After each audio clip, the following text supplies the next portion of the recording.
इस वीडियो के अंदर हम लोग बात करने वाले हैं rectification in income tax return. जी हाँ, डिफरेंस क्या होता है रेक्टिफिकेशन करने में और रिवाइज करने में। आईटीआर को कितने टाइप के रेक्टिफिकेशन होते हैं, स्टेप बाय स्टेप बताने वाला हूँ कि रेक्टिफिकेशन की फाइलिंग यहाँ पे आईटीआर इनकम टैक्स पोर्टल पे कैसे होती है, प्लस उसकी टाइम लिमिट वगैरह क्या होती है। तो ये सारी जानकारी देने वाला हूँ इस वीडियो के अंदर, तो प्लीज़ पूरा वीडियो ज़रूर देखिएगा। स्टार्ट करने से पहले बताना चाहूँगा, अगर आप मुझसे टैक्स फाइलिंग या टैक्स प्लानिंग सीखना चाहते हैं तो आप हमारे कोर्स को चेकआउट कर सकते हैं। अभी काफ़ी अच्छा डिस्काउंट चल रहा है, या अगर आप मुझसे सर्विस भी लेना चाहते हैं तो उसकी लिंक भी आपको डिस्क्रिप्शन बॉक्स में मिल जाएगी। पहले बात करते हैं कि आखिर रेक्टिफिकेशन रिक्वेस्ट होती क्या है। तो देखिए, जो रेक्टिफिकेशन रिक्वेस्ट है, जब भी आप अपनी इनकम टैक्स रिटर्न फाइल कर देते हैं और जैसे आपको इंटीमेशन लेटर रिसीव होता है, उसी के बाद में आप यहाँ पे रेक्टिफिकेशन रिक्वेस्ट जो है इंसर्ट करा सकते हो। अब रेक्टिफिकेशन का नाम सुन के आप लोगों को ऐसा लगेगा कि इसका मतलब है कि मैंने जो इनकम टैक्स रिटर्न फाइल की है उसके अंदर मैं कोई भी चेंज करा सकता हूँ, जबकि ऐसा बिल्कुल भी नहीं है। तो मैं पहले आपको डिफरेंस क्लियर कर देता हूं कि जो रिवाइज आईटीआर होती है, जो रेक्टिफिकेशन होती है, उनके बीच में डिफरेंस क्या है। देखो, रिवाइज आईटीआर में आप इनकम टैक्स रिटर्न के अंदर कुछ भी चेंज कर सकते हो। आप अपनी इनकम को बढ़ा सकते हो, कम कर सकते हो, टैक्स को बढ़ा सकते हो, कम कर सकते हो, टीडीएस रिफंड को बढ़ा सकते हो। तो सारी चीज़ें, चेंजेस जो है रिवाइज रिटर्न के अंदर अलाउ रहते हैं। और हर साल रिवाइज रिटर्न की एक ड्यू डेट रहती है, 31 दिसंबर तक रहता है। लेकिन अगर मैं बात करूँ रेक्टिफिकेशन रिक्वेस्ट की, आपके पास पूरे 4 साल रहते हैं। जी हाँ, यानी अगर मैं मान लीजिए अपने 3 साल पुरानी आईटीआर को रेक्टिफाई करना चाहता हूं तो मैं रेक्टिफिकेशन रिक्वेस्ट के थ्रू स्टिल यहां पे कर सकता हूं। लेकिन रेक्टिफिकेशन के अंदर आप हर कुछ चेंज नहीं कर सकते हैं, आपके पास में यहाँ पे बहुत ही ज्यादा लिमिटेशंस होती है। अब बात करते हैं कि भाई रेक्टिफिकेशन रिक्वेस्ट आखिर आप कब यहाँ पे इंसर्ट करवा सकते हो। तो चलो मैं पहले आपको थोड़ा सा प्रोसीजर, यहाँ पे लाइव प्रोसीजर बता देता हूँ। जैसे आप स्क्रीन के सामने आप देख सकते हो, मान लो मैं असेसमेंट ईयर 2021-22 की मैंने ओरिजिनल आईटीआर मैं भर चुका हूँ, ठीक है। मेरे को टीडीएस का रिफंड वगैरह भी मिल चुका है। मान लो मेरे को बाद में पता लगता है कि इसके अंदर कोई इशू है, या मान लो मेरे को डिपार्टमेंट ने डिमांड निकाली हुई है और उसको मैं करेक्ट करना चाहता हूँ और अपनी आईटीआर को रेक्टिफाई करना चाहता हूँ। तो रेक्टिफाई करने के लिए भाई सर्विस वाले सेक्शन के अंदर जाना है। यहाँ पे आपको रेक्टिफिकेशन का टैब देखने को मिल जाएगा। सिंपली न्यू रिक्वेस्ट पे क्लिक करना है, इनकम टैक्स, और यहाँ पे जैसे मैंने असेसमेंट ईयर 2122 सेलेक्ट कर लिया। तो जैसे मैंने बताया कि भाई 4 साल तक आप आराम से कर सकते हो। तो जैसे मैं कंटिन्यू बटन पे क्लिक करूंगा तो आप देख सकते हो मेरे पास में 3 ऑप्शन निकल करके यहाँ पे आ जाएंगे। अब बताना चाहूंगा, रेक्टिफिकेशन रिक्वेस्ट तभी काम करेगा जब आपने ओरिजिनल आईटीआर फाइल कर रखा है और उसको गवर्नमेंट ने प्रोसेस भी कर दिया है। अगर ये चीज नहीं रखी तो फिर आप रेक्टिफिकेशन वगैरह नहीं कर पाओगे। अब देखो, यहाँ पे आपके पास में 3 ऑप्शन दिए गए हैं। रिटर्न डाटा करेक्शन, जहाँ पे ब्रैकेट में ऑफलाइन लिखा हुआ है, टैक्स क्रेडिट मिसमैच करेक्शन, और थर्ड ऑप्शन है रीप्रोसेस द रिटर्न। चलो एक एक ऑप्शन को यहाँ पे समझते हैं। तो सबसे पहले थर्ड ऑप्शन को समझते हैं। रीप्रोसेस रिटर्न का सिंपल सा मतलब है कि यहाँ पे जो आईटीआर आपने फिलअप कर रखी है उसके अंदर कोई भी आप चेंजेस नहीं कर रहे हो।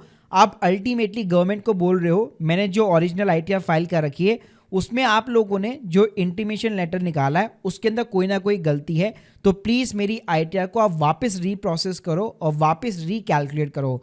तो अगर आप ऐसा कुछ करना चाहते हैं तो सिंपली आपको रीप्रोसेस द रिटर्न पे क्लिक करना है और सबमिट बटन पे क्लिक करना है, तो गवर्नमेंट आपको एक न्यू इंटीमेशन लेटर दे देगा। तो भाई नॉर्मली ऐसा तब किया जाता है, मान लो गवर्नमेंट ने आपको कोई डिमांड लेटर दे रखा है, आपको लगता है कि यार मेरी तरफ से सब कुछ उसके अंदर करेक्ट है, लेकिन जो गवर्नमेंट की कैलकुलेशन है वो गलत है। मान लो गवर्नमेंट ने टैक्स रिलीफ नहीं ले रखा है, या लेट्स सपोज कोई डिडक्शन आपको डिसअलाउ कर रखी है, लेकिन आपके लिए वो आप देख रहे हो कि रूल्स के अकॉर्डिंग वो अलाउ है।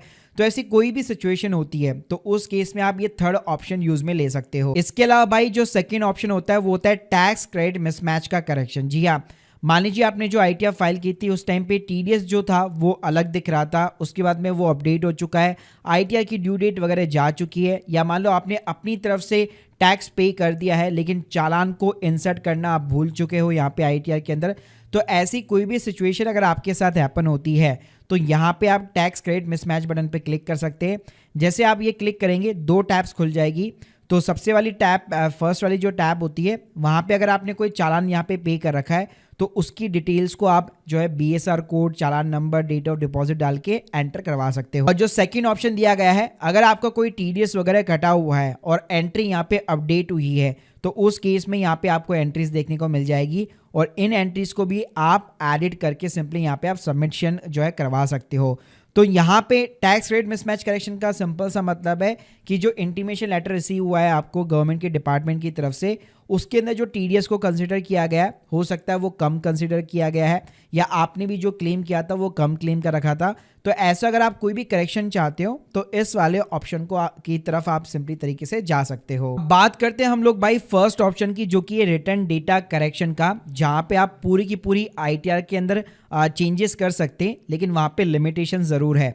तो इसके लिए भाई आपको एक एक्सएमएल फाइल यहाँ पे जनरेट करनी पड़ेगी। अब ये जनरेट कैसे होती है, तो यहाँ पे आपको डाउनलोड वाले सेक्शन के अंदर जाना है। मान लो मैं 21 और 22 के अंदर चेंज लाना चाहता हूँ, तो 21-22 मेरे को सेलेक्ट कर लेना है। जो भी आपका आईटीआर का फॉर्म आपने ओरिजिनल जो फाइल कर रखा है उसका आप एक्सेल बेस वर्जन यहाँ पे डाउनलोड कर लीजिए, और उसके बाद में आपका जो एक्सेल बेस वर्जन है उसके अंदर प्रॉपर आप अपनी इनकम टैक्स रिटर्न को प्रिपेयर कीजिए, जो भी आपका डेटा है और जिसके अंदर भी आप करेक्शन करना चाहते हैं। देखिए करेक्शन के अंदर यहाँ पे डेफिनेटली कुछ लिमिटेशंस है, मैं आपको यूज केस बता देता हूँ उसका।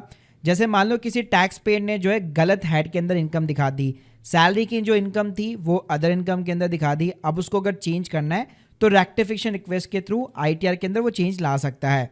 मान लो कई बार क्या होता है कि टैक्स पेयर ने यहाँ पे आईटीआर विदाउट चालान यहाँ पे जो है सबमिट कर दी, यानी आपने टैक्स का पेमेंट तो कर दिया, लेकिन यहाँ पे जो टीडीएस या जो सेल्फ असेसमेंट का कॉलम होता है वहाँ पे आपने कोई भी चालान की डिटेल्स एंटर नहीं की और आपने आईटीआर को सबमिट कर दिया। अब इस केस में होता है क्या है, डिपार्टमेंट आपको नोटिस इश्यू करता है। तो इस नोटिस को अगर आप रिजॉल्व करना चाहते हो तो रेक्टिफिकेशन रिक्वेस्ट के अंदर चालान की डिटेल्स आप अपलोड करके रेक्टिफिकेशन पूरी एक नई एक्सएमएल फाइल अपलोड करा सकते हो।